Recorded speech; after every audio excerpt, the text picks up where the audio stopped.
Good evening, everyone, and welcome to the final race here in this Stone Dingley versus Xyrak uh, best of 3 series. I think this is round. Oh, no, this is just round 3. I'm sorry. Anyway, yeah, sorry. Just Stone Dingley versus Xyrak here in the Red Moon. My name's Vitasia. I'm joined tonight on the mic by Deathlike.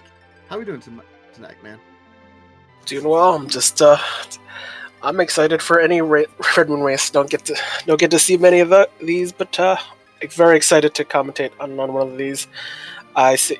You can see the objectives, and of all the objectives, I see a bunch of fun ones like Val and Wyvern, because everyone loves them, and they have a special place in my heart.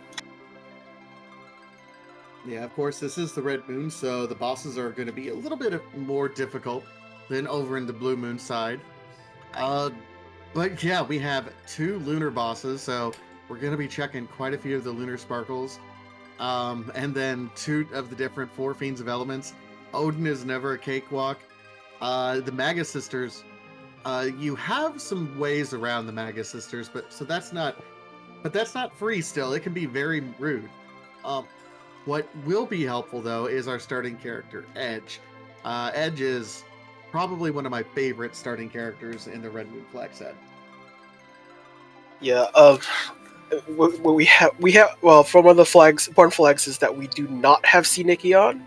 Sea Nikki would only apply for Blue Moon flag. So Edge starts with pretty much everything that you know. He starts with a pair of short swords, short katanas, bandana, black belt, and some silver gauntlets, and that allows him to do a lot of work on the overworld. Don't really have to look for equipment. I mean, obviously, more Hands of Steel is more Edge proving his worth, and also just having a quick overworld scene.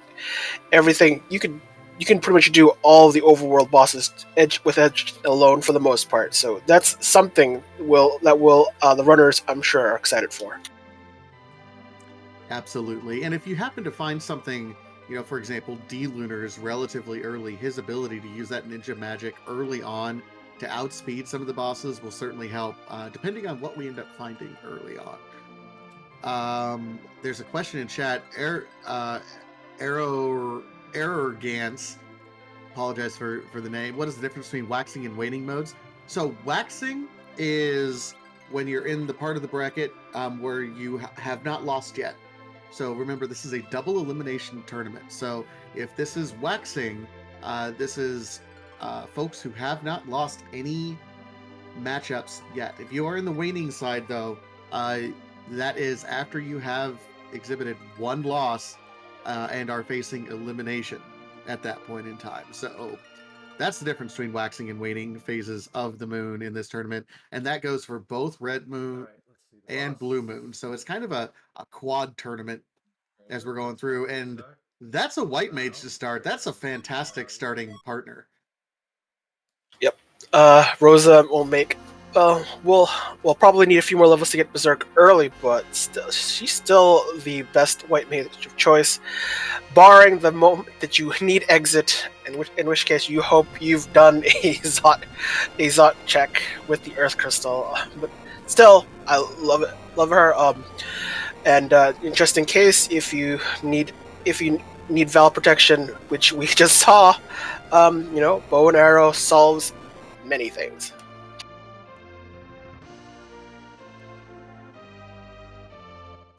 Yeah, I mean, noting that Val was the character in Baron Inn right now, that's an objective. So that might change how we run this race in particular, because if it puts a greater emphasis on finding key items. And we have seen some route changes throughout this entire tournament when you see that starting character is there, and hello, Xyrak immediately finds in the Mist Cave our wonderful sisters, and a quick flame will take them out. That's a nice spot for those sisters to be in, because they can be swept through very easily by that flame spell that I mentioned earlier. Yeah, some early diversions.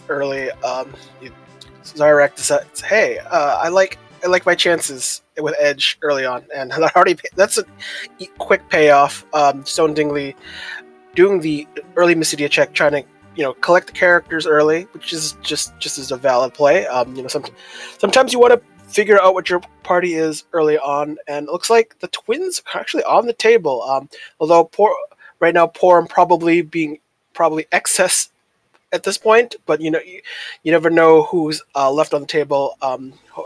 With an early Eddie as an option as a second Mysidian character, might not actually.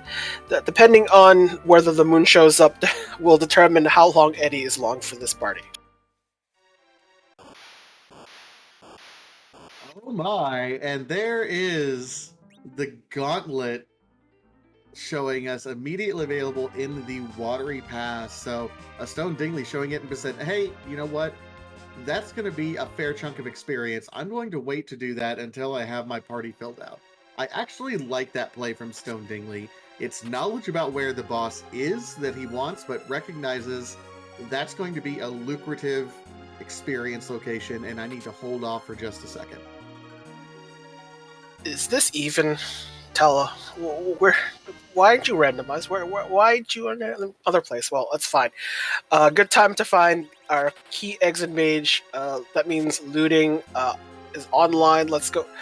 Anytime that you want to do some more looting, this place, the Watery Pass, is pretty lucrative. Worth the time looting, especially with the kind of like a better loot tables that are available here.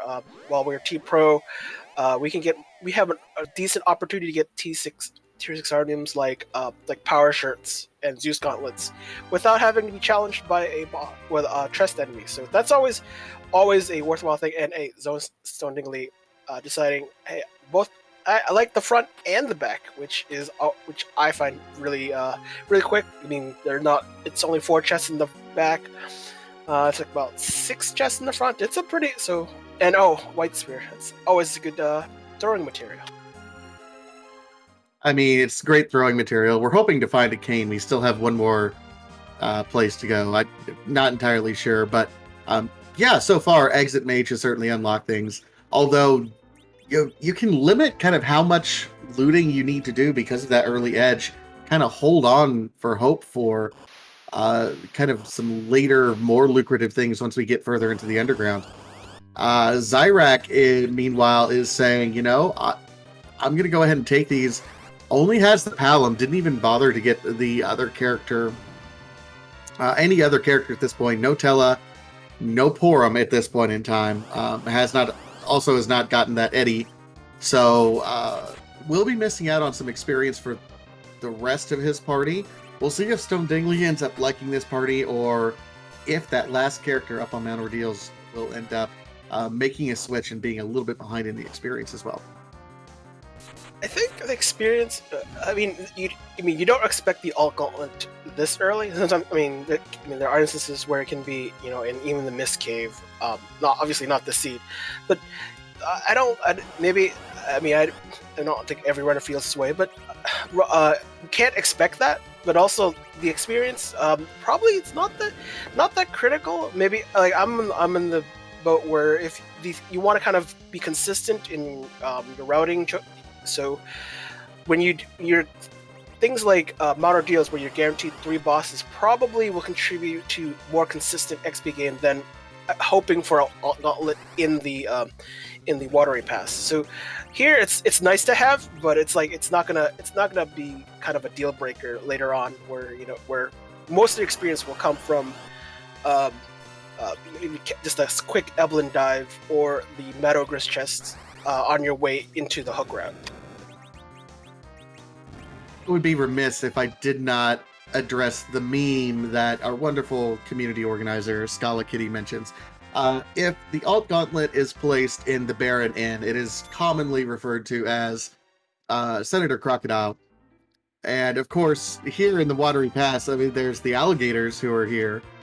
So she's like, yeah, Ambassador Alligator, Alderman Alligator. Gotta put a new spin on the meme.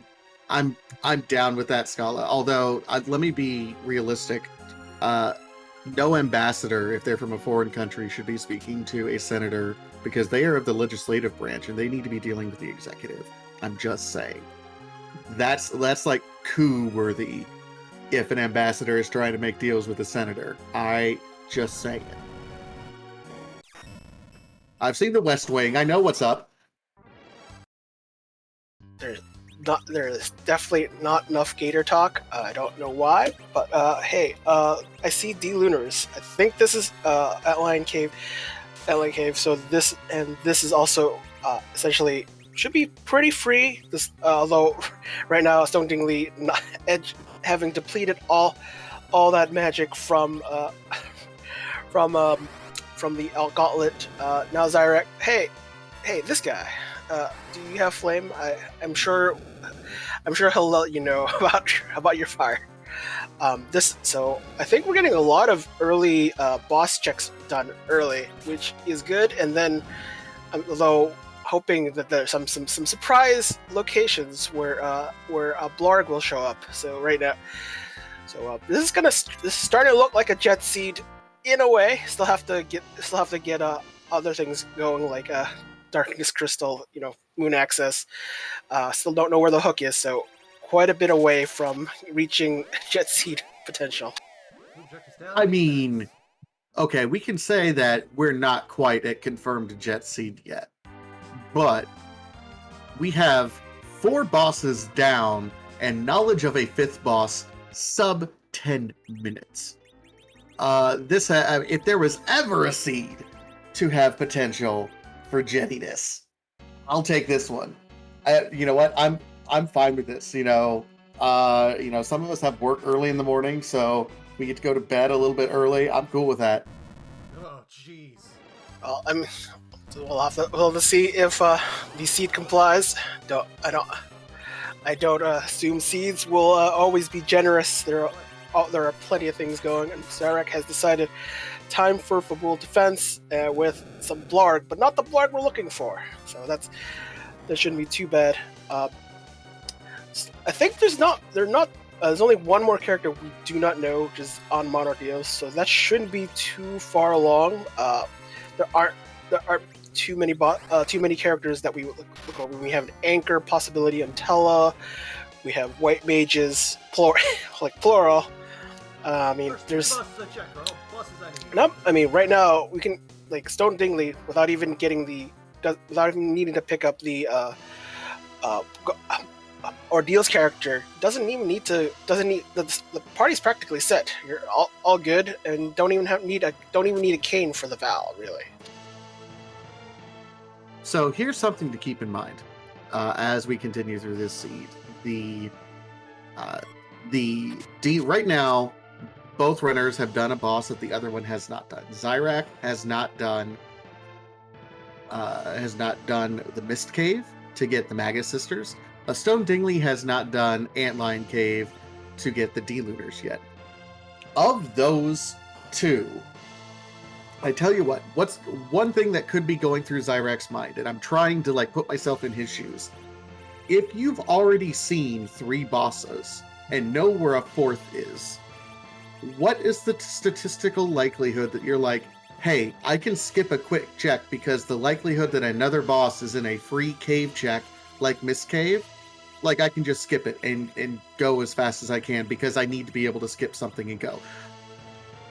That's could be going through his mind. Not that it will or anything, but of either one of those 2, who is it possible to skip a boss?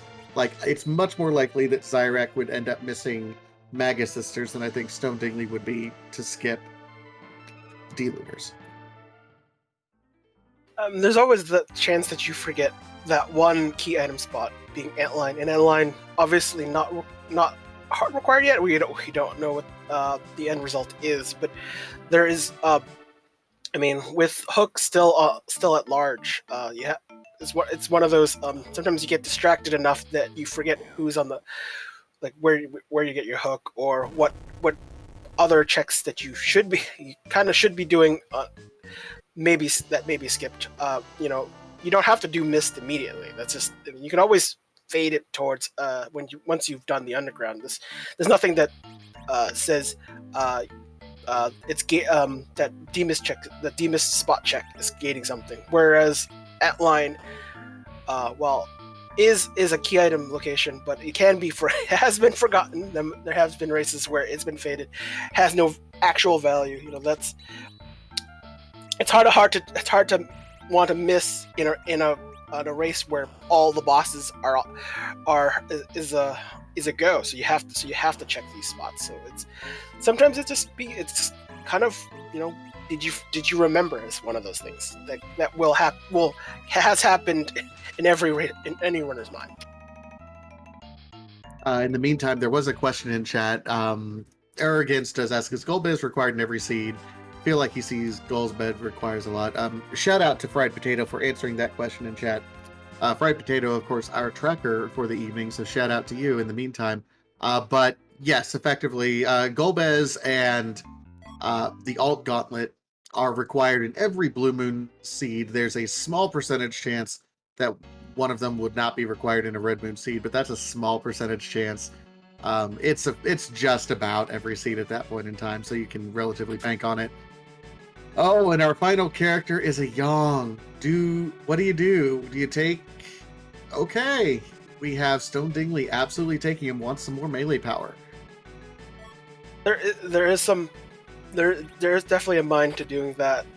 With Stone Dingley, Dingley's partly doesn't really need the extra white mage, so it makes a lot of sense in Stone Dingley. Xyrak, with a bard at hand, does not have a spoon, so that's an easy decision. So it makes a lot of sense, and some French vanilla at Ordeals 1 on the bridge.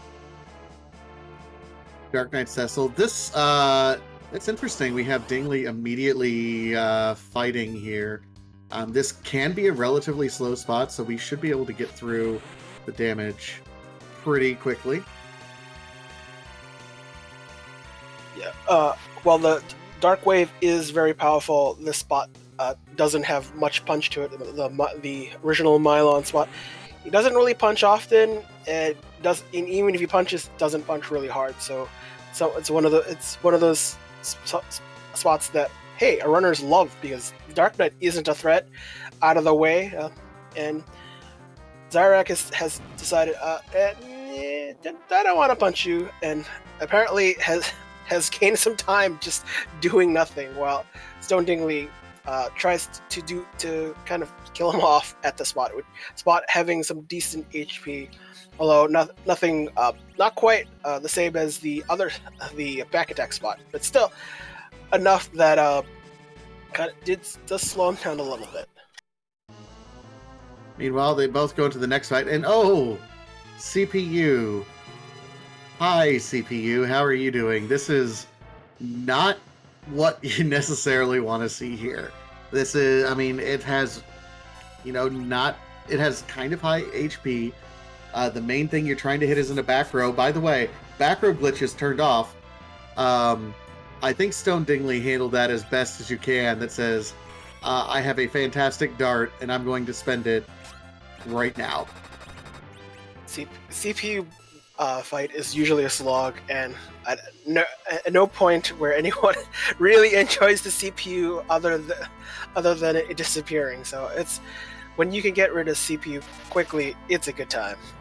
There's always Demus, which is probably top tier at bosses that slow you down. There are certainly many others, but yeah, that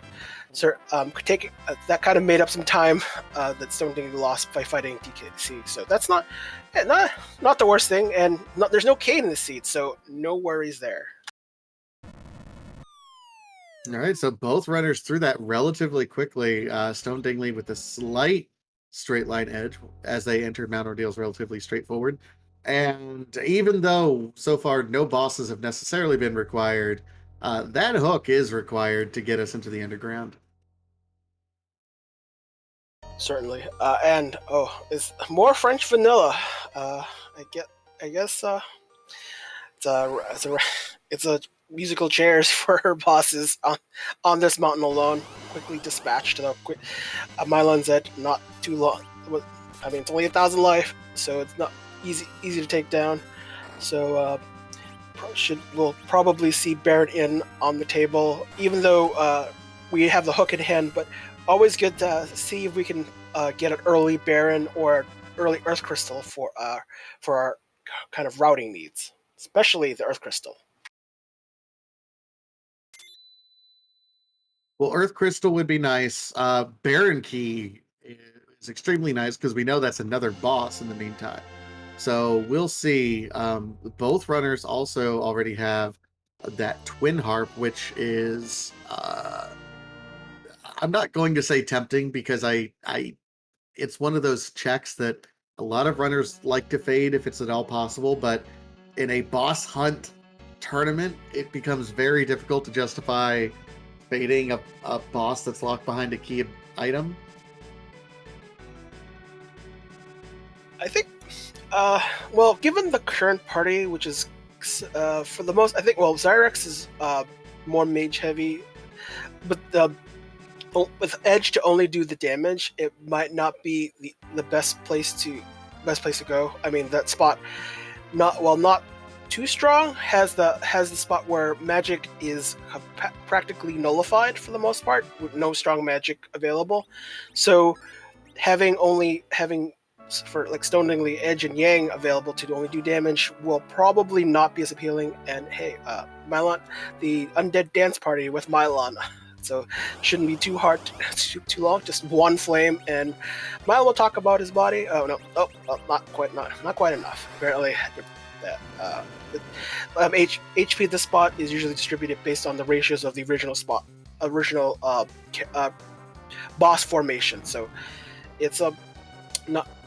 And Mylon would have the bulk of it, so that wasn't quite enough. And more vanilla. Hey, is it even? What is this? What is this? Harumph? What are you doing with all this vanilla out here? I love vanilla, so I can't talk enough about vanilla. So this shouldn't be too long. There is no Paladin Cecil to wake up Yang, but that's okay. Or doing more than enough damage, and it doesn't really matter if people go down this early. It's just you don't get any experience, so no big deal. As long as someone's doing damage, it's an alright battle. And that was even more vanilla. More vanilla. My goodness. Harumph is channeling his inner Nathis. That sounds about right. But that's a Baron Key, and guess what? That's another boss that we're absolutely going to go do, probably right now. Yeah, natural difficulties. So this is worth going to, and getting some shop that is gated. So that means, hey, Thunderclaw, or like people call it Thunderclaw. It's said the same word twice, but the Thunderclaw really popular because many bosses weak to thunder, and some, if there is also good for Dr. Luge, because he's half of the boss is a machine, so it is a particular fun weapon to have. So worth picking up, even though it's more expensive than usual, but still worth picking up for any seed. One thing to note, we did see, I think both of our runners pick up that samurai bow to throw it on their respective roses. On Xyrak's side, he's got his safety Porum, who can still do lots of white magey things. Stone Dingley does not have that Porum, but does have Tella, so still able to cast some healing in an emergency situation. So both runners are turning to an Archer Rosa right now to kind of fill out, to do more melee damage than they otherwise normally would. Yeah, I think inevitably, I mean, when you have the aim command, which is pretty strong, especially against the Val that's upcoming. There's always a use. Having a second white mage in the case of Xyrak, you have essentially someone to apply the berserk, especially early on, where Porum will learn berserk a couple levels faster than Rosa, and Porum gains a few levels quicker. No, it's not. I mean, when you have both of them early on, probably doesn't feel like much, but later on, the levels the levels do kind of matter, and then at the same time, it's a white age. They kind of do the same thing, just but still worthwhile. And Val will be taken on pretty quickly. Will not really threatened. Will probably slowed down when in tornado form, though. And I loved what Xyrak was doing right there. Right now, he knows that his edge is the source of most of his damage. So he let Edge throw a dart, which is a ninja sword, or ninja star, I'm sorry, and then zerked up Edge and let him swing. And just no other character had to take any other actions. That was some fantastic action economy that Xyrak is showing right there. Made the fight that would normally drag out quite a bit with all these weak casts and everything else that you can do to support it, made it very, very fast. Yeah, with a lot of starting characters, Edge is the only starting character with instant melee. Can pretty much kind of chew through Val's defenses pretty easily.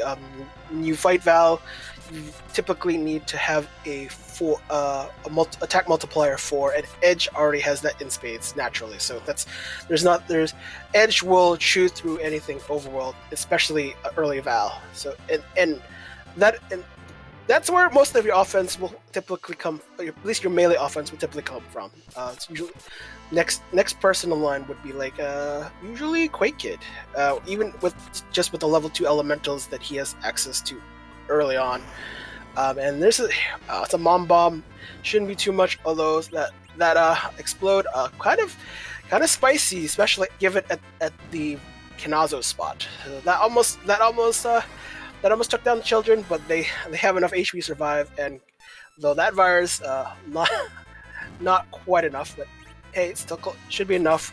Probably should be able to get Edge quickly enough to do a lot of the work. Though won't be able to chew through enough HP to prevent the explosion, which is too early in the game to do enough DPS to chew through 10k HP at the exploding phase. In the meantime, another question from Arrogance, and I love these questions. Keep them coming, Arrogance. We want to educate people as much as we can. Love talking about it. Does boss HP and damage scale to the location they're found? I think the best way to describe it is that the boss locations, all the stats of the boss at that location stay at the spot. Just the boss script, the attacks they do, the script that they run, the magic that they have available to them changes with the sprite. So, normally, for example, King and Queen Ebland, on your way into the underground, that is, kind of a low magic spot. They only cast magic. Unfortunately, when the programmers were programming that particular spot, they gave it very high attack, even though they never attack. So if something very punchy comes along, say Antlion, ends up being there, it will hit like a Mack truck, because that's just the natural attack of that particular location, because that's how the programmers originally programmed the stats in. Yeah, so there will be surprises from like where spots are most punchy, which is usually the spots that don't punch. But there are surprising spots where they're high magic, like say Evil Wall spot, where the spells actually always work when Evil Wall's in the vanilla spot. But when you put another mage type boss there, they will have their day versus your party. And I see a sparkle, so there's a decent chance of getting no, unfortunately it's not what Xyrak is looking for. It's just Pale Dim though. Yeah, I'm not going to do that one, not at all. But what Xyrak is going to do, did go back for the pigtail, or we got the pigtail from that. Xyrak, are you going back to take that on? Or nope, just looting. Okay, that's fair. It's an interesting loot decision. This is a gated spot, so the loot should actually be decent. I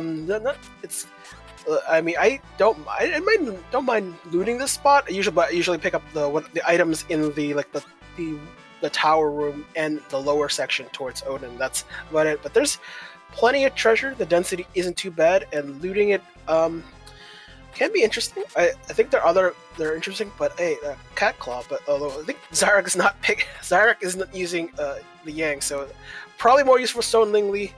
Not, but it's money in the bank for Xyrak though. Xyrak's using the Yang.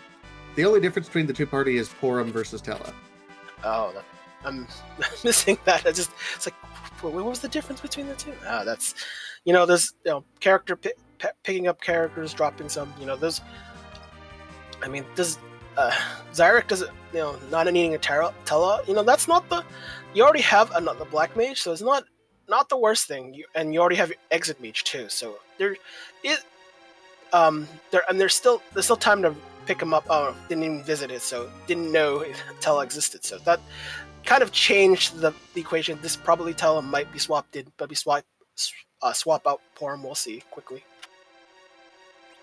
Yeah, he's considering. Oh, and he's opting to abandon the Yang. Okay, so now we're right. Now, meanwhile, Stone Dingley turns in that pink tail. I was like, please let it be something fantastic. And that is a fantastic dart right now with the Excalibur. I mean, in if lack of having decent weapons for Edge, they're gotta have more darts. Especially even in the Z fight, a dart is a quicker way than whatever weapons you can put on Edge. So there's, there are quicker ways to attacking Z or any other boss that is that are not as enjoyable. So more darts means more options to to play it out and maybe reset if the boss doesn't give you a key item that you need. Reusable spoons, as they say. Little bit of shopping going on. I like the illusion buy that Stone Dingley did. There's some bosses that can get kind of rude and punchy in the wrong spot. So I kind of like that buy. But I think Stone Dingley is setting up to try to go to this. We're gonna get some music here on Stone Dingley's side. Xyrak, meanwhile, is doing the rest of the overworld cleanup, going to the Antlion. So we'll get that D-Lunars down. We are 5 bosses down. We only need to beat 2 more bosses. Now, here's the problem. The 2 bosses of the 3 that we have to beat are Golbez, Wyvern, and Odin. None of them are going to necessarily be a cakewalk. Moreover, with Odin still being on the table, I'm surprised. We saw the Thunderclaw, and I know you talked about it. I don't remember seeing any of them actually purchasing one. It's up. That's it. Well, not seeing and not buying it. I don't know. Thunderclaw hype is a thing. There's just, there's still like Octomem on the table, Dr. Luge at large. There are some bosses that that Thunderclaw would have a field day with. But hey, we're almost at that time where that music is going to play. It does to accelerate the fight. You would either kill off the party or have metallic equipment.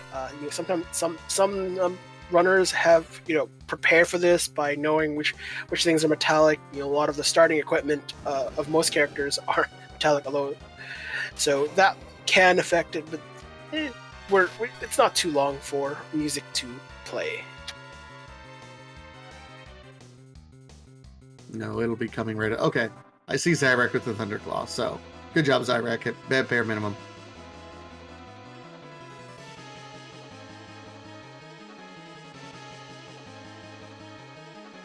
And for the upcoming music.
And Stone Dingley does get through. Very well done, Stone Dingley. I was amazed that Toad cast landed. I'm not gonna lie. I thought the magic defense would be just too good there. But it landed, and Stone Dingley gets through. Meanwhile, there's just a Zeus Gauntlet. Xyrak does show us our first peak is opting to avoid the Twin Heart location up to this point in time. Could be rewarded for doing so because that absolutely will not be required. But that was a stacked item shop right there. Coffins, Bacchus wines, and silk webs, all kind of along the way. That was a fantastic pickup, and that's gonna hurt. Squid is on the menu. So the Thunderclaw Xyrak picked up will certainly pay off. I think with Xyrak's group only having one Berserker, the Bacchus one will probably not be too you don't have to purchase so many. Whereas in Stone Dingley, right now, slightly more Berserker oriented with the Edge and Yang, will probably spend a little bit more considering the when you have more Berserkers, you'll need more wine. Even if you have white mages, sometimes you do not want to use their turn to cast Berserk. You want to typically use them to heal or apply some blink. So, obviously having a supply of Bacchus wine always good, though I think, but probably will have to be spending more. Stone Dingley will have to be spending a little bit more than Xyrak does for the same resource. So that's sometimes that's the thing to think of when you're building your party. Things that you will need for your party and how much of it depends on the needs of the party. Well, and Xyrak is going to be set up a little bit nicer for that particular spot. I mean, 3 casters of Blink kind of right away. And what wasn't I just talking about? The King and Queen spot. And if you get something that hits hard and uses melee attacks, like an Antlion, Yeah, well, someone has to get their own can of raid to get rid of the Antlion. Not quite there, but shouldn't be too long. And that twin cast definitely didn't go off. It's like, where's the failed come? Oh, they're trying to use twin. I think this is an unfortunate wipe to Xyrak. Maybe that J item might save it just enough. Dude, you are saving between then and now. That was clutch to the nth degree. Wow.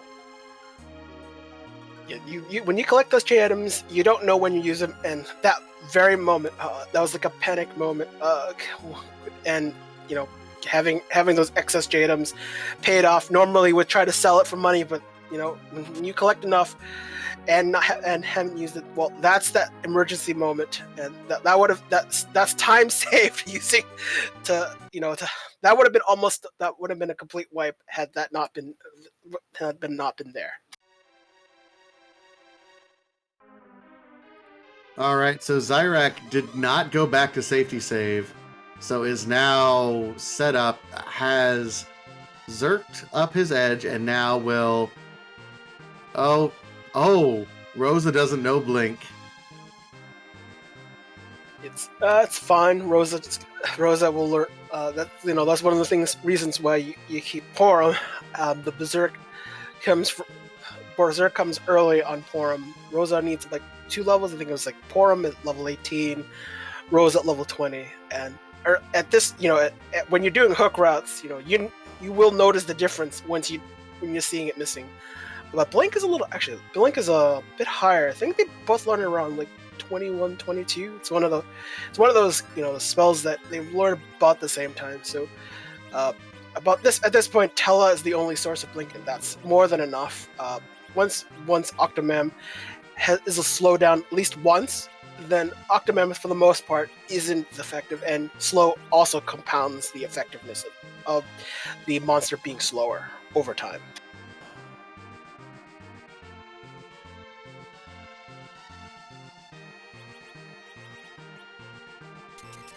Oh, meanwhile, Xyrak saying, by the way, I want to make sure my Tella does not gain many levels. So opts to let his old man take a nap. Played the role of the good nurse. It's like, it's bedtime, Tella. Let's go to bed. You don't need the old man to be up all the time. You just need him to be up, just be available just long enough to do some work, and that's okay. There's some action economy, gain from doing that. What if Tella isn't doing something, then he's wasting a turn. So if he gets his blink off, that's awesome. When he doesn't, I guess it's Tella life, and there's just things that Tella does, and he can't do it. That's okay. It's fine. Once in a while, it's okay. He has his nap. For the most part, Tella, for at least for our runners, will be the anchor overseas. So, him taking a nap, not the worst thing. And he's the utility mage. So when you get him to use Blink or Berserk or Cure 4, he's done his job, and that's a good time. Speaking of, you mentioned about how slow Octomom slows down as the fight progresses. Edge swung like 10 times in a row there. Did not see another swing.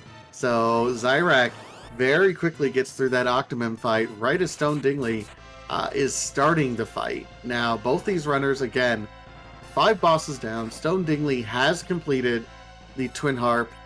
Meanwhile, Xyrak otherwise has a straight line edge. They've otherwise checked everything the same except for that Twin Harp location.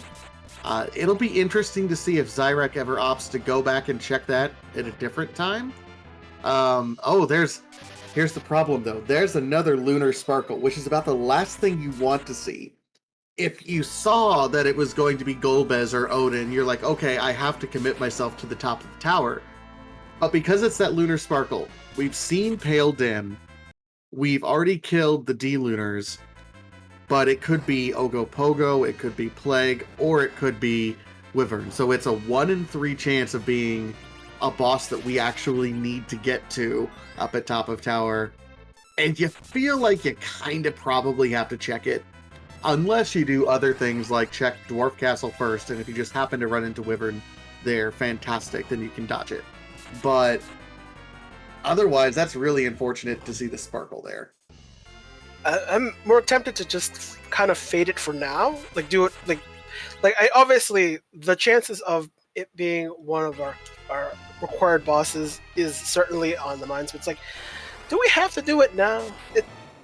We'll probably do it before we leave. I think that's the kind of a way to think about it. Like, yeah, it's there, and we probably will need it. But do we have to do it right immediately? It's not. We still need to do find one other boss right anyway. So it's not what excites me. Even though that spot is HP, it's kind of bulky in HP. Not exactly high in magic. Still not, maybe right now not worth quite the time. Though Azura might be a little punchy here, with especially having the stats of the the dolls. So that, well, mostly the big doll, the Calbrenna. So and the Calbrenna, which in vanilla you try to avoid, statistically actually is very punchy and has a surprising amount of magic. See, I'm kind of interested because Xyrak opted he's going to double Star Veil in order to get a wall up on Asura at this point in time, and then, get some blinks up.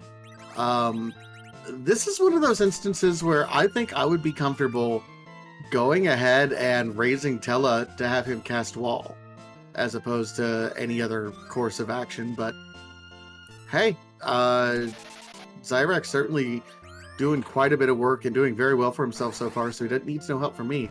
Stone Dingley, meanwhile, also through that Optimum fight and into the Underworld, sees that Lunar Sparkle. We'll see if he makes a different decision or opts to go ahead and kind of follow what's become more traditional routing, I think, is going ahead and doing the Dwarf Castle, because it's 2 boss checks here.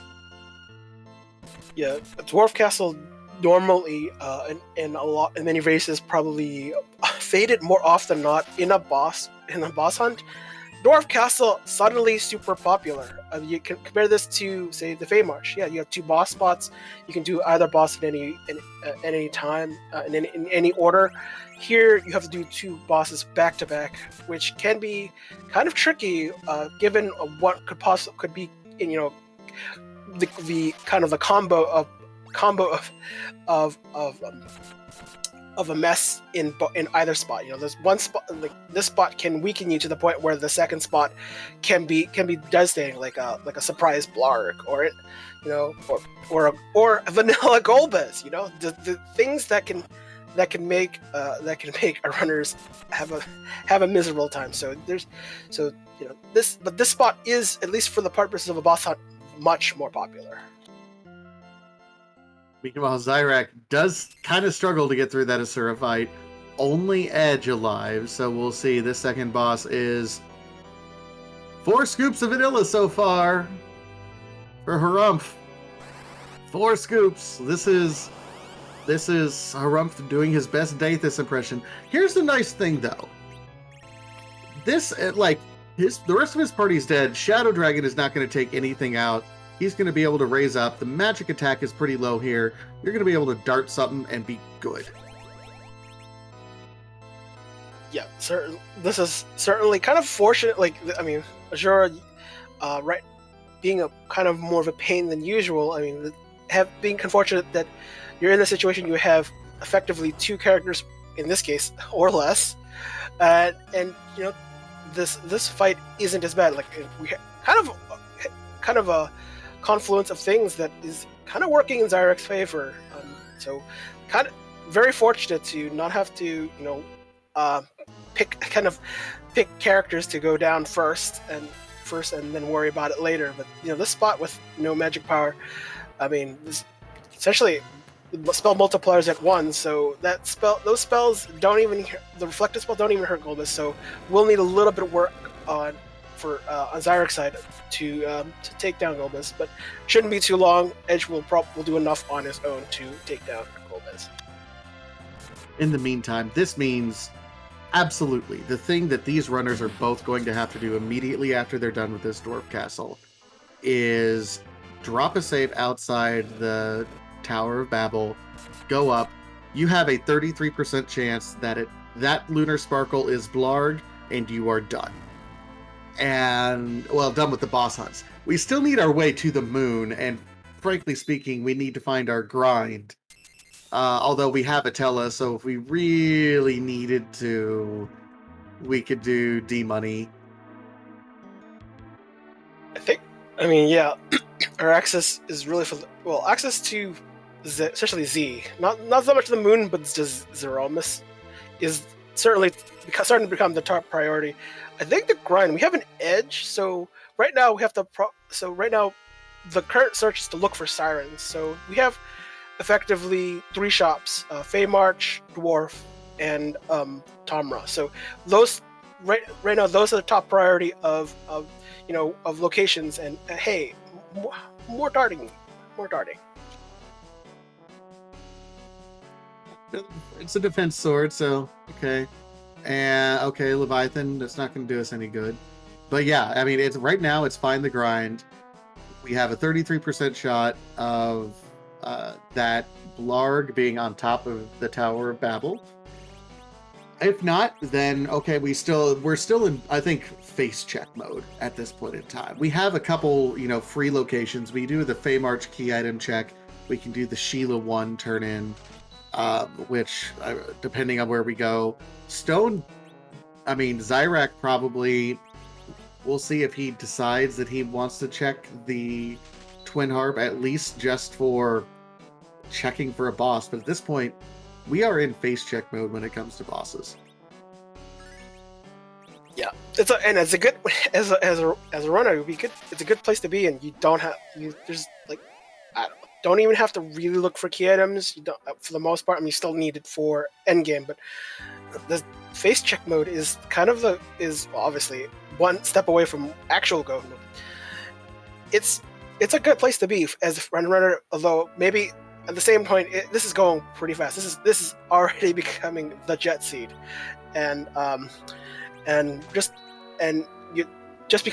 while you are benefiting, but your opponent is also benefiting from the same thing. So the faster the seed goes, the more concern to your grind and to essentially do the end game, doing Z.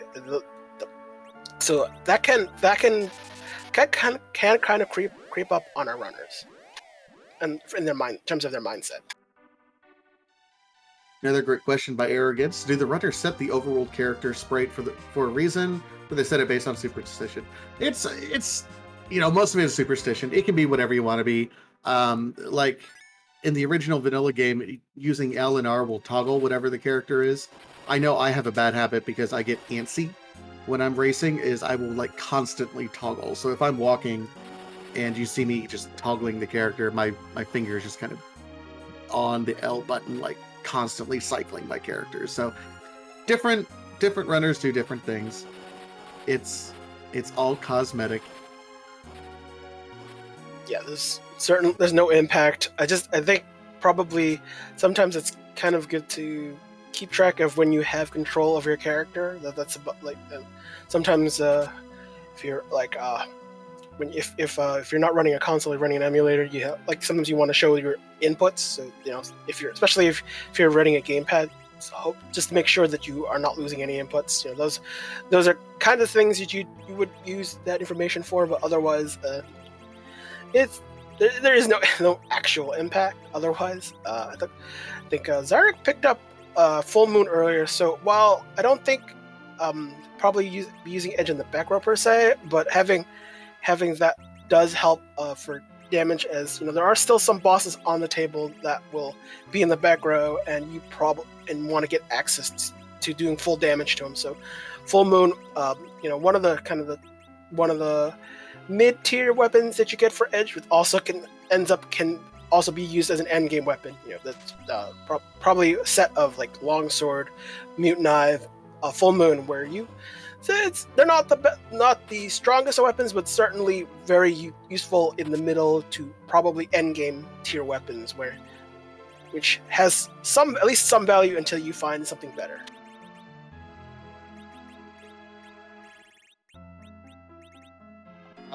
It's interesting. Xyrak and Stone Dingley both find a longsword in the Fey March freebie, which seems to be kind of a low roll, but considering we haven't found a whole lot of crate edge weapons, we'll take it. Well, speaking of that, Stone Dingley goes to the weapon shop, finds ninja blades, and say bye-bye to longsword probably for the money.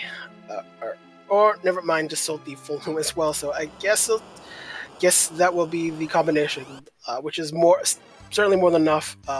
We'll need a pair to maximize that effect. But hey, a free boss. So I didn't see what the other spot was, but this right now, free XP. Might as well pick that up.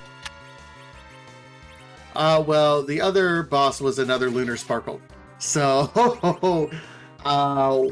yeah, we'll take the free experience, but in the meantime, we're going to, I mean, we'll get the experience, we'll go save, and then we're going to have to check this boss spot as well. And hope, and I want everyone to hope, because that's the Asura spot, that's the Lunar Sparkle.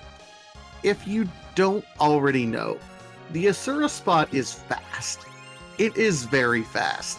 It is originally designed so that each time it changes its face and then casts a spell, like that's like it is designed to be just so very fast and just counter everything and then just heal up. So having the Blarg there would be terrifying.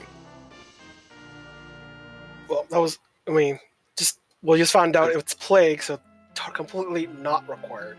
Though probably still a free boss to pick. Try to at least hope for the darkness crystal, so they're just still at large. So maybe still worth doing that before leaving.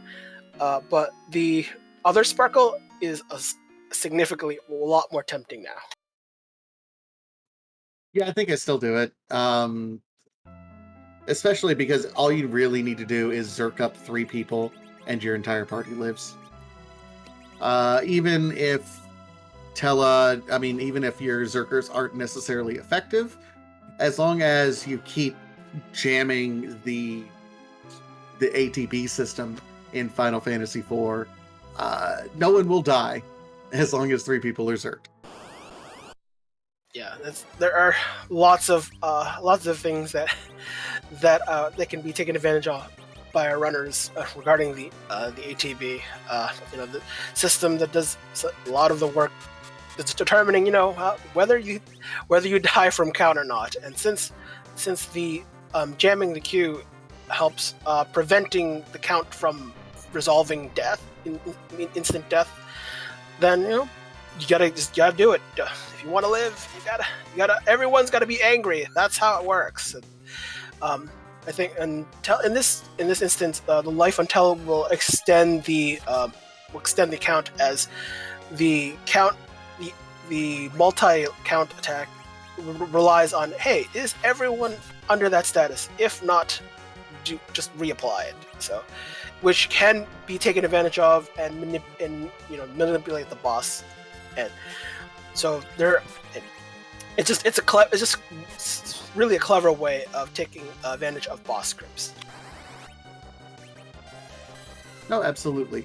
And this is interesting because Xyrak is going to go ahead and kill this for the experience at minimum, which I like, because we haven't found sirens yet. I mean, we can steal. Can we steal sirens? Yes, but Okay. Trap chests, and we can turn on encounters if we really want to. Yeah. So here in Tower of Babel, in the trap chest, the alerts, if you steal from them, will give you sirens. So that would be fantastic. Technically, Xyrak would be in the driver's seat. I don't think we've found sirens. So with the Porum and Cry being the kind of the only actual useful use of Cry, lowering the enemy's level, which allows Edge to be more effective at stealing. Stealing depends on Edge's level for the most part compared to the monster's level, and Cry effectively lowers the enemy's level. So it's the dual dream team of thievery. Just have the girl Cry, and have the ninja steal. That's the dream team. It's like it's a classic version of Bonnie and Clyde. Other than that dragon whip, that was nothing though. So all womps across the Fey March. So we're about to see. This is a coin flip at this point. This is either Ogo Pogo or Wyvern. Oh gosh.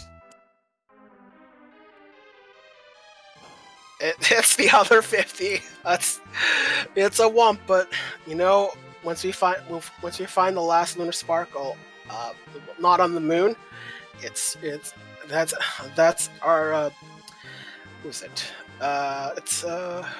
It's It's Blark. That's all we're looking for. Maybe he's hiding away in the tower with the tower key. You never know. So right now, right now it's really currently the hunt for the darkness crystal as I think we're almost about to exhaust what's left, and actually the Baron. I think the Baron key might actually the Odin spot might actually be where it is, which we know is a pale dim. But at this point, both runners are able to definitely take on pale dim. So once that happens, pale dim will probably be on the table to look for if this doesn't hold a darkness crystal. Well, we have Pale Dim yet, yes, but we also keep in mind we have our freebies yet. We have Sheila 1, which, kudos to doing all the other treasure checks because you're hoping before you do Sheila 1 that maybe you get the pan so you can do Sheila 1 and 2 at the same time. But if we don't get it, like I think would prefer to do Sheila 1 over checking Odin. Then just because if it's the darkness crystal, I'm still one boss away. Like I'm still in face check mode at this point in time. Certainly. There is that worst case where Pan usually in this case that if Pan is not here, it's there it is. Well, see. Yeah, it's right there. So yeah, well, okay, we're good. We're doing Pan. We're doing it. This next logical spot. Of course, the annoying part is if we get the tower key from the Pan, so that we're gonna have to come back here anyways. But it would be something that, as part of the Pan check, that we get the tower key. So that remains to be seen. But yeah, at least it's nice when you can defer some checks like Pan, or tower key or something, like certain checks you want to do in a certain order where that you don't have to double dip or triple dip a location because it's just nice when the key item goes your way. I will say this: if the turn in for the Pan down here ends up being either the tower key or the Luca key, because those are two boss checks that are here that also can lead to key items. I'm doing those even before I turn in Sheila 1 and 2. Just because the biggest time waster in terms of kind of things that you can do to maximize your time really is that travel time. And traveling between the upper world and the underworld can be kind of a bit of a time waste. So honestly, just from a safety perspective, if it's either one of those, I'm checking either of those before I go back into the upper world, and then I'm not coming back into the underworld if I can avoid it. Yeah, there is a transition time when you leave. And, we've solved our problems, but still want to complete it. Still want to complete that check regardless, though. Yes, we have darkness, but maybe you get a free pass. So I can't. It's hard to refuse free key items. Ideally, some more Hansa steel for Edge. That's a pop. All Stone Dingley and Xyrak would be looking for at this point. So that's certainly, but probably should swap out airships before doing that. But hey, whatever. Sometimes it might, because you might actually get, like, say, a rat tail and then have to trade that in for something. So rat tail pretty often will essentially, it's like a kind of like a key item reroll. Since given this flag set where you get the hook early, you can essentially trade that in for hopefully another key item. Well, and I tell you what, a rat tail would be absolutely fantastic, and I'll tell you why. Okay, Ice Brand, but after we turn in the Pan here, if this is another key item, okay, it's magma. Hey, Deathlight, guess what we can finally do? We can go to the underground. I know, isn't that fantastic? But no, in all seriousness, so that's now 8 key items. We're close to getting that 10 key items and being able to get the double experience. Again, we have not found a true grind yet. And here's something that I thought Stone Dingley's already done that. Okay, where are you going? What are you doing, Stone? Oh, just shopping for something? Probably maybe looking for star veils. I mean, I think we've seen Xyrak, we've seen Golbez, probably consumed the majority of our star veils. So I could probably that's the only thing. It's definitely not sirens because sirens are gated. So I don't think we have sirens, and the only last place we can find sirens are on the moon. But Stone Dingley. Yeah, okay, this is really interesting because this tells me that Stone Dingley feels like he might be a little bit behind right now. He is doing a Zot 1 check before he goes up on the moon. There's only one boss that he needs, and he says, no, I'm going to make sure I check everything before I go to the moon. This is a check that I don't think you make if you don't feel like you're behind. Certainly a spicy check. Normally, when you're doing Zot in general, you want the Earth Crystal, but Zot 1 is open to all. There is no restrictions, no requirements. So that's always on the table for runners. Remember this. We do actually also have a demist that holds a key item, so demist is at large. Although for the key item, we're not really looking for. We're just looking for the boss, and that's elements. So that's a nope from Stone Dingley. Yeah, certainly do not care about that. So we are out. And here's the thing, that check and then the item shop checks up to this point in time have taken a little bit of time. It looks like Xyrak is going to be turning in his Sheila checks, but other than that, like, we're getting very close to going up to the moon here, folks. Yeah, so what we'll see is certainly maybe a shop check for last moment shop checks for sirens. Our runners. Xyrak has not received darkness yet, but should have received darkness. We'll right now at 8 key items, we'll probably look to maybe take a peek at cave value. There's still. I don't think Xyrak has peaked Dark Elf yet. I mean, the Pale Dim were at the Odin spot yet. I know one of them has. I can't remember which, but hasn't peaked that. That's still a place where we to pick up a key item, and then there's a cave value for another key item. So it is possible to pick up a 10 key items and then start our grind immediately before an LST dive, especially when even if we're going to face check all the spots for our final objective.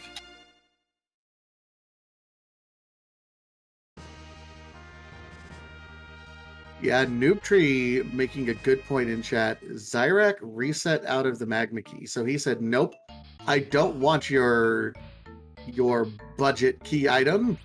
It'll be really interesting if that means that Stone Dingley will end up with 10 key items and Xyrak will at 9, having the time of the grind for Stone Dingley.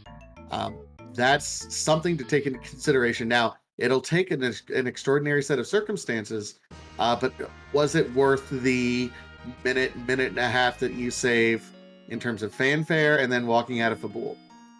I'm not so sure about that, but it's a calculation that you have to make at some point or another.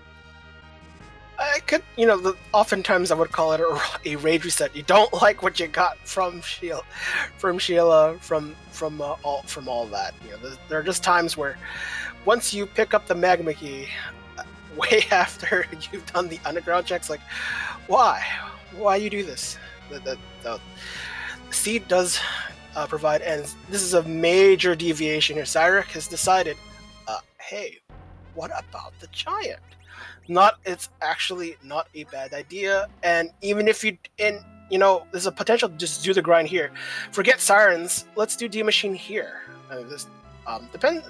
Depending on what is at the element spot, which has a chunk of XP. This is actually worth where the grind is, even if you don't do a D-Machine grind, but completing this, I think that was it Dr. Dialogue. I don't.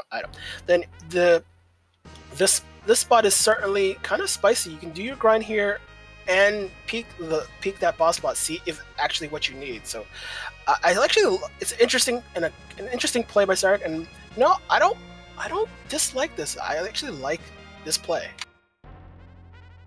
It's not bad, particularly given the set of circumstances that we have. I mean, we have a grind. We can do the D-Machine grind, absolutely, right here, as you mentioned, and it's a couple boss checks.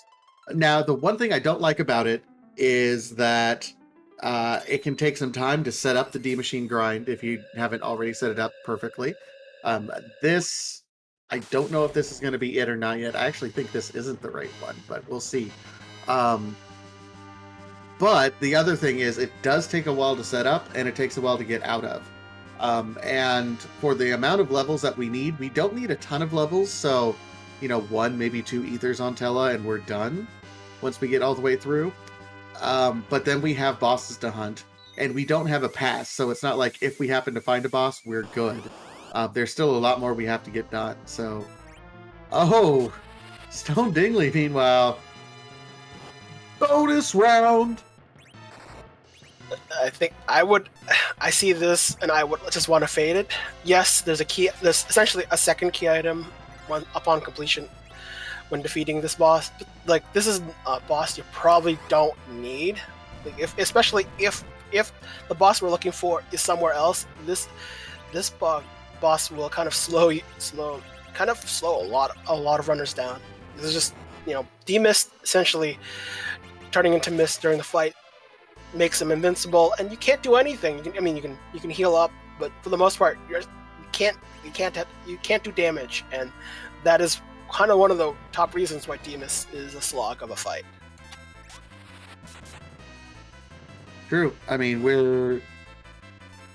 okay, so Stone Dingley is set up reasonably well. I mean, all things said, it's not great, but he's got 2 blink casters, well, 2.5. Edge can image himself if he needs to.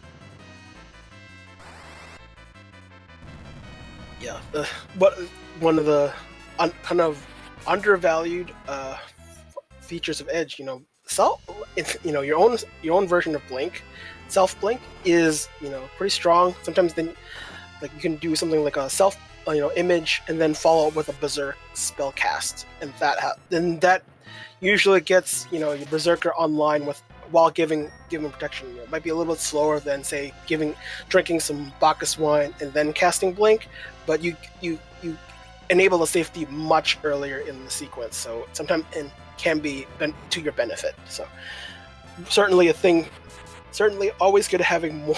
It's always, especially even though this is not a berserker heavy party, but punchy bosses and blink cures a lot of things. And here's the interesting thing. I mean, running into D-Mist here, I mean, this is a bit of a slog of a boss fight, which comes at kind of a perfect time for Xyrak as far as he's concerned, because he's being pushed through kind of a slog of a fight right now anyway, doing his grind. So if the primary reason you're doing D-Mist, yes, you get the bonus item, but otherwise you're just doing this for experience and then hoping to get a key item when you should be face checking bosses.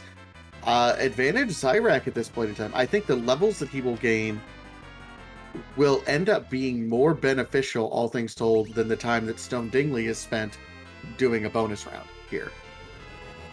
I mean, this on its own can get you to the 10 key items, but this is like, you're probably taking more time just fighting the boss than getting the key items. For Demus, you have to visit Rydia's mom laying there in mist, and that means a trip that you're going to be waiting for. You're not. It's something you just can't do immediately. That's the transition times from the travel. That's time spent that you can't get back. So maybe you could probably still get another key item from defeating the required boss on the moon, but. There's still some free bosses still on the table, like King Queen Eblin or Water Hag.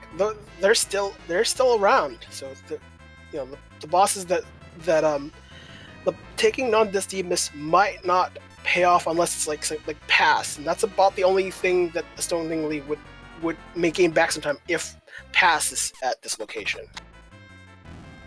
And the ironic thing about Pass, if Pass were here, it's not counted as a key item.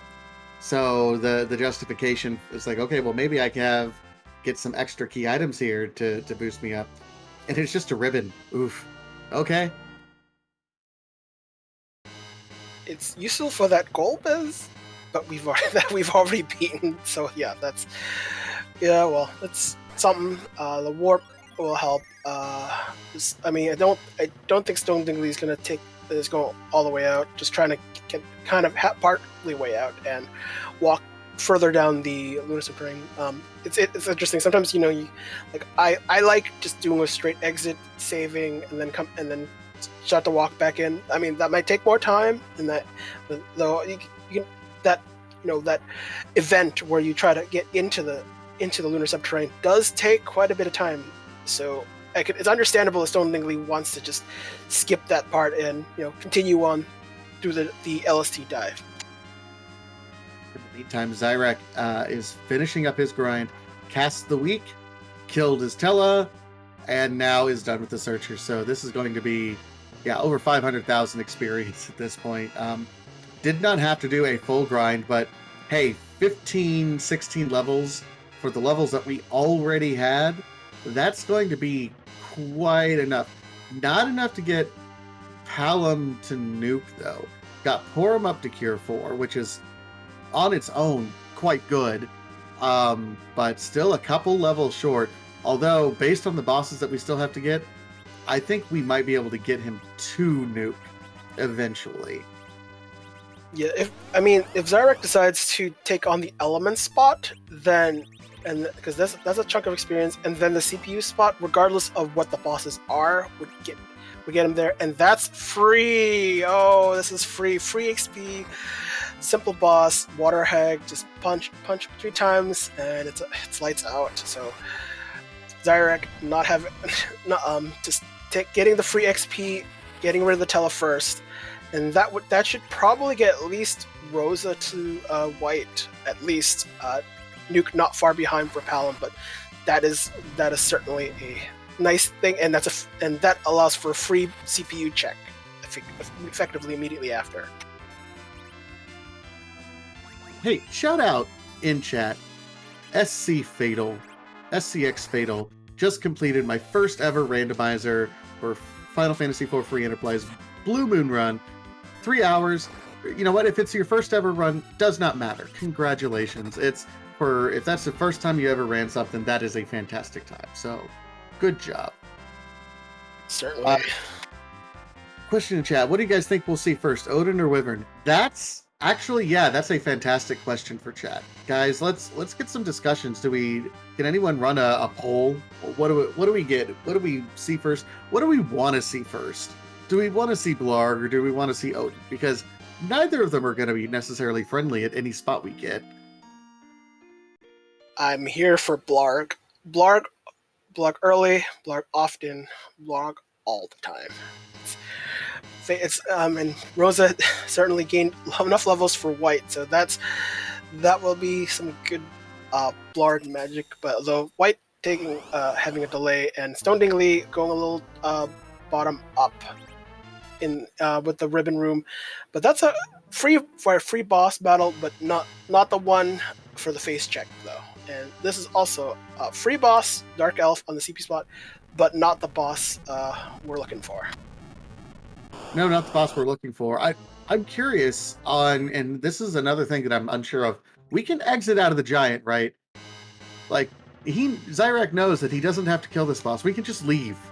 And it's faster to probably just reset out and leave.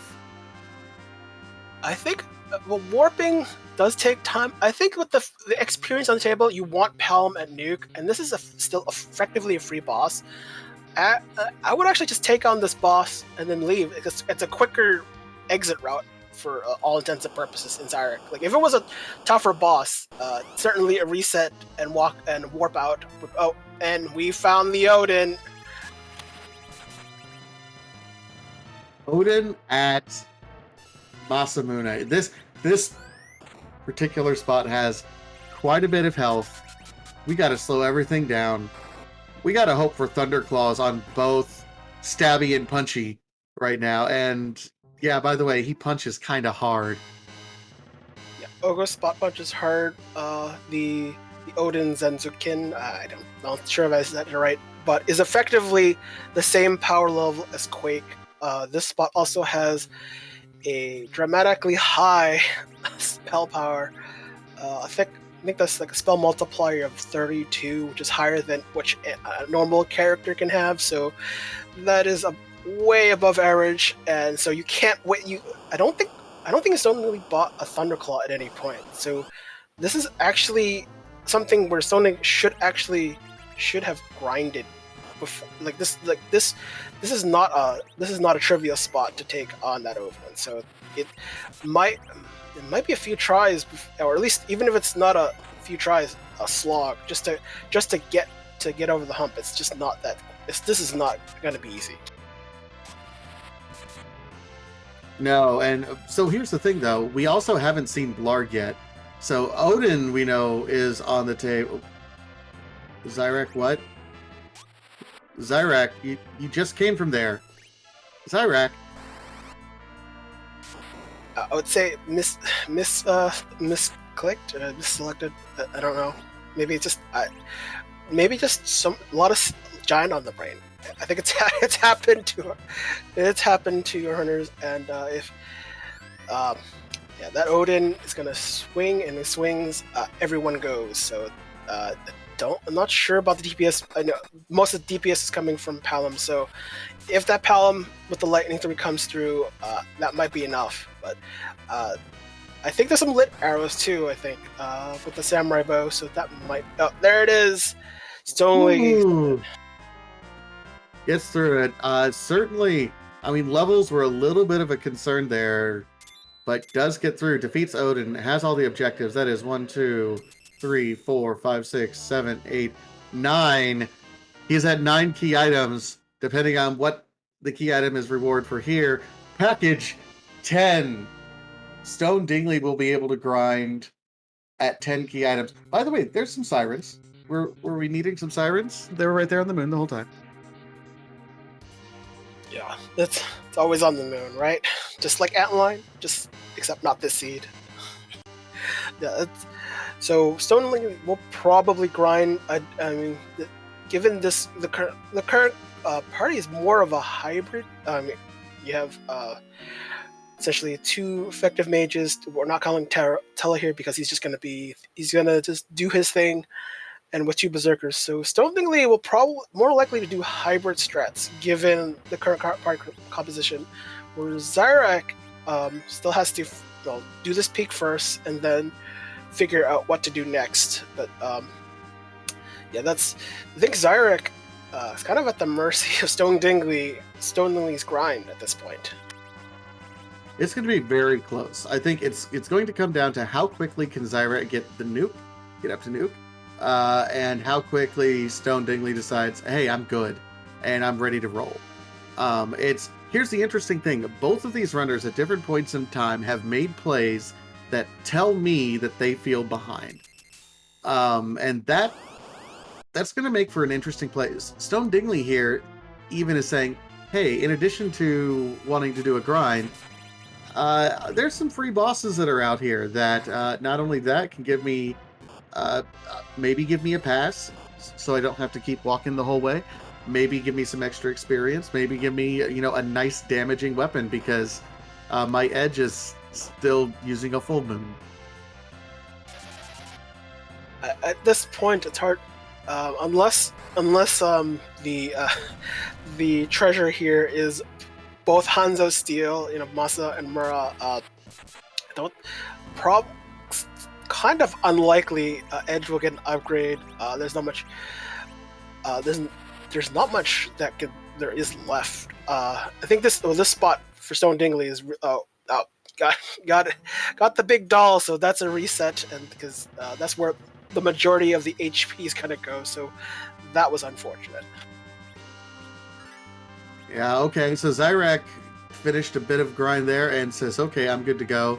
I think the point that chat made originally is that Stone Dingley does not have sirens. Like, he's turning on random encounters right now, which is, I would say, less than ideal. Because you can't set up for what you're going for, and it can be suboptimal in terms of the experience. This isn't necessarily a bad shot right here, but it's not ideal right now. Meanwhile, Xyrak is, I think, at nuke levels for his kids, and will be doing, I hope, just face checks at this point in time. Will eventually get down. If you full face check the bosses and reset out and do that efficiently, it's about 4.5 to 5 minutes before you get to the Masa spot. Don't ask me how often I've had to face check all the bosses on the moon to the point where I've timed it out like that. This is before Wyvern, or like the Wyvern spot, or after, or not with the Wyvern spot. Like, assume you're doing including the Wyvern spot. The numbers you've just spotted. I go. This is if you're checking every spot except for the Crystal Sword Altar. The Crystal Sword Altar is kind of the last leg for me when I'm doing that. I'll start top down, and then that'll be kind of the last thing on my way out, because it has its own kind of dedicated save point.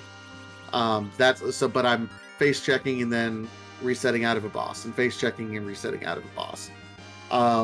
So about 4.5 to 5 minutes to complete that whole circuit until you get to the Masa altar. Okay, that makes sense. Yeah, I think the walk on the LST is a thing, and I remember it's about 3, 4, 5 minutes. That walk is, having no exit mage, especially if you're leaving without the pass or something. If you've done your complete dive, defeated all the bosses, that walk is lengthy. But I think both our runners have an exit mage, and Stone Dingley has decided, hey, it's time that grind. I guess I'm done. So I guess this will be interesting. A lot of this, maybe this uncomfortableness for both runners being feeling that it's going pretty fast. This seed did look like a jet seed, so it's potential for both runners. It potentially will be faster than they feel it's actually going. Absolutely. So I see those Z flags in chat.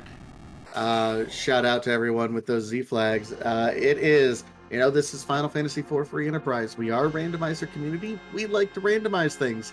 However, Zemus, the end boss, his scripts are just a little too complicated. We can't really randomize them into the boss pool. So what do? Well, when you use the crystal on him, he shows his true colors, and that his final form will be randomized. There are nearly 600 different sprites that could be randomized to show off Zemus's final form. Shout out to Scala Kitty for being the one to help curate all of those different options. So the question that chat likes to ask is, whose butt are we gonna kick tonight? With other questions like, does it have a butt? Does it have a hat? Is butt cute?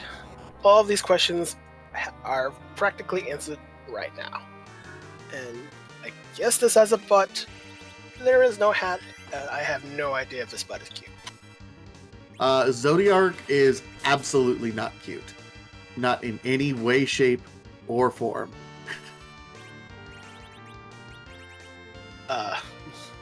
Do you happen to know from which game this is from? I'm not quite familiar with that. And Xyrak just picked up the Sad Ruby. Unfortunately, no free characters from the item check. So Sand Ruby has become Sad Ruby. Yeah, Scala Kitty pointing out in chat that Zodiark is from Final Fantasy XII originally, but this is a sprite that was creatively borrowed from Final Fantasy Record Keeper.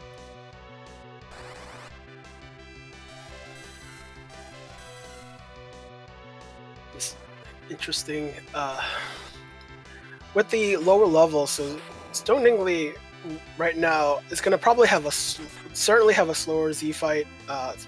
This is starting to become very risky with Rosa being down. So Xyrak doing interestingly enough, doing the King Queen Evelyn at the Wyvern spot, the Crystal Sword altar. So that interesting decision, but not certainly not what was definitely not the boss. Not we don't. So right now, Blarg is certainly at large. Xyrak will find this to be dolls and will probably reset out of this or not. Maybe probably vying for the XP at this spot. I think still hoping to try to get Nuke on Pal. Like, I don't know if we have Nuke or not yet. To reset, and it probably just means, hey, let's just peek somewhere else, and we'll stumble onto the Odin. Odin will form Xyrak for its time, and probably we'll have all the key items for another grind. All completely not needed at this point. Just really needs Palom and maybe a lesser degree Porum to learn their strongest offensive spells. So this Q4 coming from Stone Dingley should be good. So hybrid reflex strats. There's not much. Should be okay. Still concerned probably for the next. Trying to nerf the next Big Bang. Oh, well, there's that Big Bang going to save. It's like, okay, just gonna see who doesn't survive because, oh, that was a high roll, and yeah, rightfully said, yeah, my Rosa took another fall there. That was a pretty high Big Bang roll. I think Stone tripped the HP refill. I think there was a slight delay between Edge and Yang. So right now should be halfway there, but still not. The battle's still very much in question. Quake, Palom not being able to heal at this moment let's go for the elixir. Nope, just prioritizing Rosa. Doesn't care if that Palom lives or dies. While Xyrak gets through, there's another shake by Zodiark at this point. This is going to be very close because Stone Dingley has done a decent job of getting over to this next phase, but again, I don't know if he's dealing enough damage to bypass another Big Bang, but definitely trying to nerf it. Well, Quake won't survive this even if surviving the nuke. So this Big Bang might be make or break for Stone Dingley, especially with Rosa going down this frequently. The chances of it happening still requires some luck. And oh no. Oh, Perfect. He got the nerf. Very good. Now he's just got to hope that, okay, because a wombo combo there right into Medio could have been devastating, but I think he has it under control now.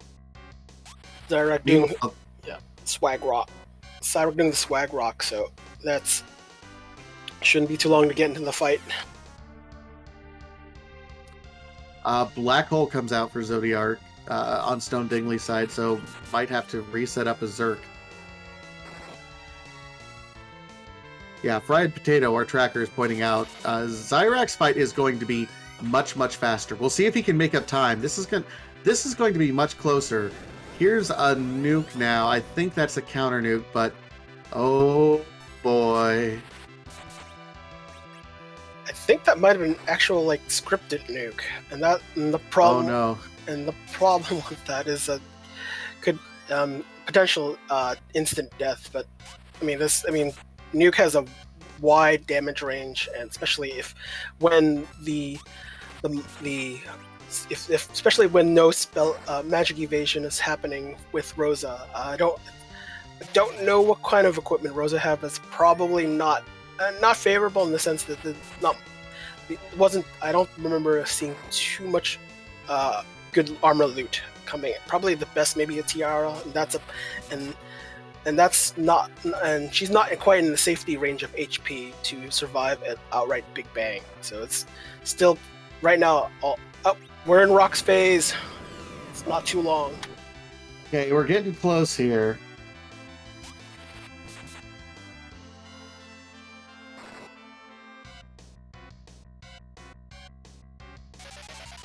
think Stone Dingley needs about 2 hits. Xyrak, I think, is doing full reflect, but will avoid the refill, but might not be enough. And there it is. He's going down. Crash, boom, bang. Stone Dingley does win this at 131.23. And we are now joined by a Stone Dingley. GG, sir. Has your heart come down after all that? You had a little bit of time?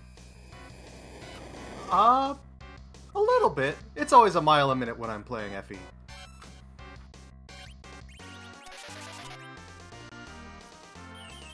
So walk me through this early part of the game where sub 10 minute 4 bosses have already been found, and a 5th one we know where it's at. We just need to find the Baron key. What's going through your mind there? I was thinking I better check every single thing on Earth, because if darkness is not underground, then this is going to be very stressful and interesting.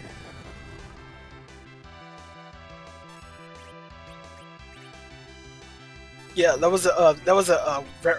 I mean, yeah, the bosses were coming fast and furious. They were coming, and we were starting to wonder, was this a jet seed? And it seemed that was the case.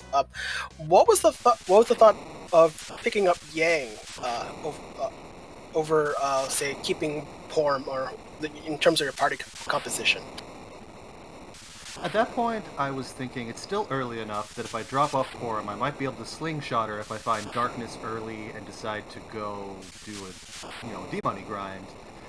But I was thinking also, well, if I'm not going to do that, then I'd rather just kind of have, Yang's beefy muscle, especially if I end up going to Z, and even if I do reflect strats, Porum, who's not up to the level where she has white, isn't terribly useful, and you can always use a big HP pool in that fight.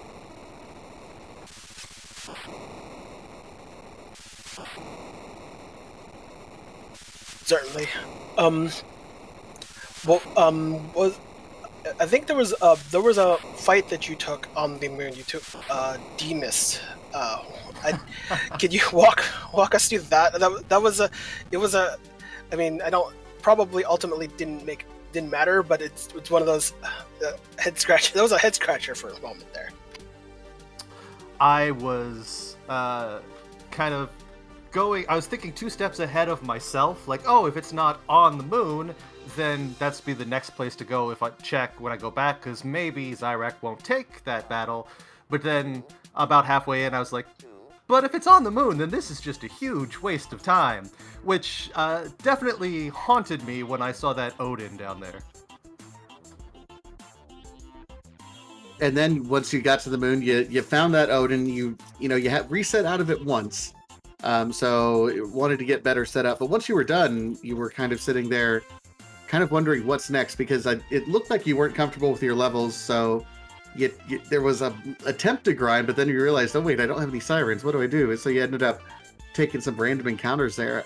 What's going through your mind is during that whole setup and still not seeing the dot done there?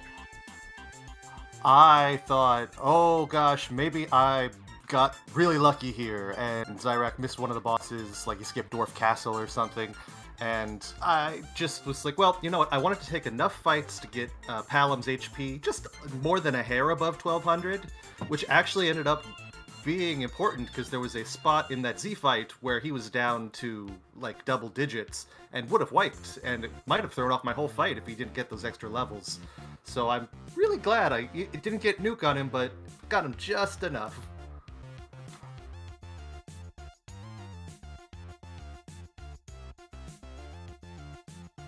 Yeah, that was certainly fortunate of you, considering that Rosa was down, I think, for the first 2 Big Bangs. So and that nuke, those were moments. So it was a very scary, very rude nuke. Certainly. What was one other thing that I had? So you think you tried to take on the Calbrena fight at the Ribbon Room spot the second time? Like you peeked it because you just had to face check. But the second time, I think you probably tried to go for the XP, and then you triggered the full Calbrena. Is that, I think, if I'm not mistaken? Mm-hmm. I do that every time. I swear, I keep thinking, you know what, I will just outrace the damage. It's always down to the very last doll when it turns into the big doll. And I know that happens every time, and I remind myself, just cast Toad. But then I was just, again, I thought, well, why am I taking this fight? It's split experience. It's not that big a deal. And there's not going to be any big item in there that's likely to change the Z fight. So I just ran outside and did a random encounter and tried to be like, I hope this doesn't come back to bite me in the butt. Yeah, fortunately, I don't. I mean, I think you. Fortunately for you, I think sirens were actually on the moon, so that which was. I mean, fortunately, I don't think you visited the moon shop, so you didn't. You didn't. You didn't find it, but yeah, fortunate that was still had enough HP and GG's for that Z fight. Oh, thank you so much. That was a stressful one. Yeah. So, any other final comments, Stone Dingley, before we let you go? Nope, just GG to Xyrak. Thank you to everybody on the Restream team. Really appreciate the work, and look forward to my next match. Awesome. Well, GG's to you as well, Dingley, and we'll see you at the next. We'll see you next week then. Meanwhile, we are joined in the booth here by Xyrak, coming in at 132.39, just a little over a minute behind Stone Dingley. It was so close until the very end. Xyrak, how you feeling, man? GG's to Stone. I'm a little disappointed.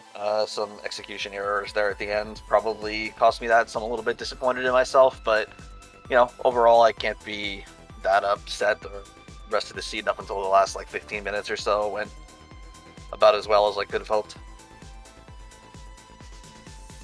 Yeah, I asked Stone this, and I wanted to ask you, what's going through your mind when it's sub 10 minutes into this sort of seed? You've already killed 4 bosses, and a 5th boss, you know where it's at with the Baron Key right there. No, it just spelled out Jet from the get-go. What's going through your mind? Yeah, my mind was racing when I actually got the Baron Key drop. I was like, oh, okay, there's a real chance that this is going to be very, very, very fast. But I tried not to panic. It's a boss hunt. This, more often than not, this scenario is going to be the one that happens where 1 or 2 bosses are buried somewhere. So try not to think about it too much and just keep on what I was doing. I maybe would have been in a bit more spin around, but knowing that I still needed darkness and the D machines were always going to be on the table before theoretically having to worry about some sort of wacky setup for the Zeromus fight, I wasn't too worried. Yeah, I was going to ask you about that D machine fight. You did the grind up, and it felt like, I don't know if you intentionally left it short or it was accidentally left short, but you didn't quite get your Palom to nuke, or you just barely got Cure 4 on your Porum. Was that intentional, knowing that you still had a couple bosses to go, or did you accidentally short that? Both. Everybody was jumping turns all over everybody, all over the place. I don't know if anybody noticed that when that fight was going on, but that fight was getting real dangerous because I could not accurately predict where Tella was going to be. So I decided discretion, the better part of valor, and I'm just going to get out of this fight and take the experience that I've got. And yeah, I was like, there's a decent enough chance Sirens are on the moon. I can finish this. I was worried because I wasn't going to do a tough boss at the element spot. If the element spot was a fight that I did not want to hack 65k HP through, I wasn't going to. So I was definitely worried I could theoretically be leaving something at CPU, but thankfully it was 2 relatively easy, cheesable bosses in those 2 spots, so it worked out. Certainly. So I kind of want to go back a little bit to the early part of the game. I think you decided to pick up Yang a little bit later. I think you did your Basidia, free character check late, so, and I think you picked up Yang a bit later. What was that?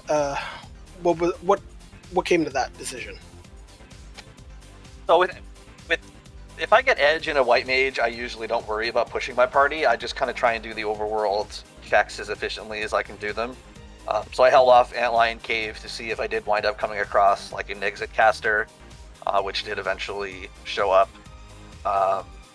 Yeah, so I mean, I took the Yang over the Edward because, I mean, no spoon. I'm not keeping Edward in that spot, and I wound up dumping him for the Tella so I could set up, you know, the full reflect once the Darkness Crystal finally showed up. I actually did consider keeping Yang over Edge just because I didn't really have any good Edge weapons, and I had a couple of the elemental claws, but I decided I wanted Edge to try to push through the hook route before I made any kind of crazy decision like that. Certainly. There was a curious fight. I think you took the at the Crystal Sword World, the King Queen Evelyn at that spot. I know you're in phase check mode, but you still took that fight. Yeah, about 3/4 of the way through the script, I realized what I should have done was drop the save there and come back to that after face checking if I struck out. But like, I was most of the way through the script when I realized that's what I should have done, so I just finished it. If I could do it again, I would have just dropped the save there. Yeah, not done. That was interesting. It was like there were some interesting deviations both of you did. So yeah, that was something. Yeah, doing that fight and accidentally starting the giant cutscene the second time are definitely two things that I would not do, given the opportunity. And there's probably a solid minute there. So yeah, it's a little disappointing. I think I'm out of questions. Batasha, do you have any other questions to ask Xyrak? I guess just final question. You know, this is this waxing or waning? I guess this is waning, isn't it? It's just waning. Yep. All right. So I mean, this does it for the tournament for you. So I mean, kind of, I guess, give your final overall thoughts on the tournament format. This has been a very different tournament than I think any of the others that either one of us have participated in the community up to this point. Yeah, I'll definitely give full marks to creativity to the admin team for the style and flag set. It's definitely one of the better boss hunt iterations that I can ever remember doing, so kudos to them for that. Yeah, and apart from that, you know, obviously, like I said, I'm a little bit disappointed because I felt like that race was on my hands and I let it slip away there, but obviously your opponent has to be good to take advantage of that if that's the case, which obviously Stone Dingley was, so GG's to him for playing a good race. And yeah, I'll be around here and there and hopefully around for the first tournament next year. Absolutely, we would love to have you. Also, if you want to like help us out more in the booth, you know, come on. I mean, yeah, I find it a little much when I'm actually actively racing, but now that I'm on the golf course, as they say, maybe I will pop into it a couple times. See. Awesome. Well, thank you so much, everyone. That was Xyrak finishing off his tournament, just putting on a fantastic show.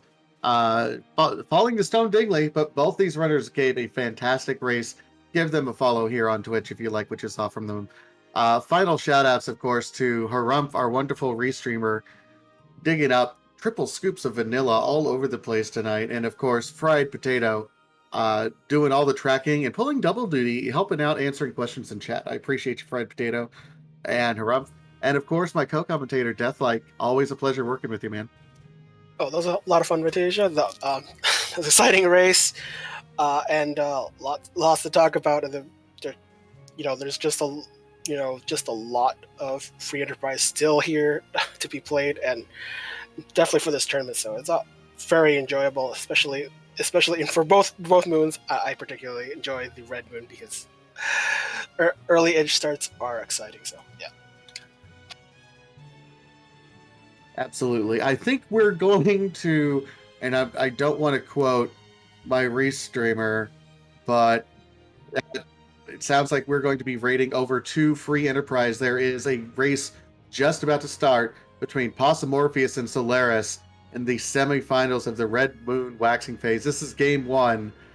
Make sure not to spoil the results of this race when we're over there. Some people like to go back and watch the races for themselves. So otherwise, my name's Fantasia, and have a great night, everyone, and we'll see you at the next race. See you all next seed.